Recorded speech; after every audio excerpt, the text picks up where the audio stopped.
My name is Jayci Kitchen, and the title of my project is #Hooked. In my project, I wanted to see what age group and gender would be most likely to show symptoms and signs of social media addiction. When I did this project, I gave it out to 5 different age groups: preteens, teens, young adults, adults, and older adults. And I thought that teen girls, girls between the ages of 13 and 17, would show the most signs of social media addiction because women are scientifically proven to spend twice as much time on social media compared to men, and since teens' brains are not fully developed, they are more likely to get caught in dopamine loops. Dopamine is a chemical released from the reward center of the brain, which is located in the brainstem, and makes one feel pleasure or happiness. A dopamine loop is where one is drawn into a social media source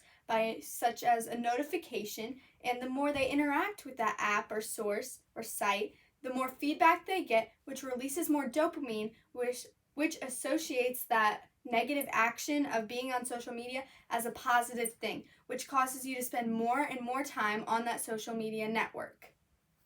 So what I did was I used Google Forms to create a survey asking about 13 to 14 different questions about people's social media status, use, and their opinions on it, and I distributed this survey to almost my entire school district, getting over 580 results. When I got the 580 responses back, I then went through each individual question on my survey, counting the answers that I thought showed signs of addiction, and then I did this for each individual age group and gender. I then used Google Sheets to organize all this data and put it into a graph. My graph shows that females between the ages of 13 and 17 did tend to show the most signs of social media addiction compared to the other age groups and gender. In conclusion, my data shows that social media is extremely popular among our society and communities, especially in the younger generation and in younger adults. My hypothesis was correct because teenage girls did show the most signs of social media addiction by using social media as their main source of communication, posting selfies every day, and feeling deprived or depressed if they could not have access to those social media accounts.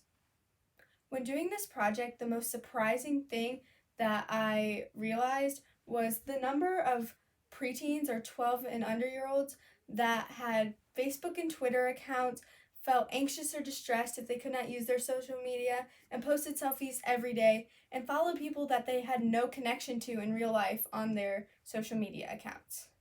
Thank you for your time and consideration.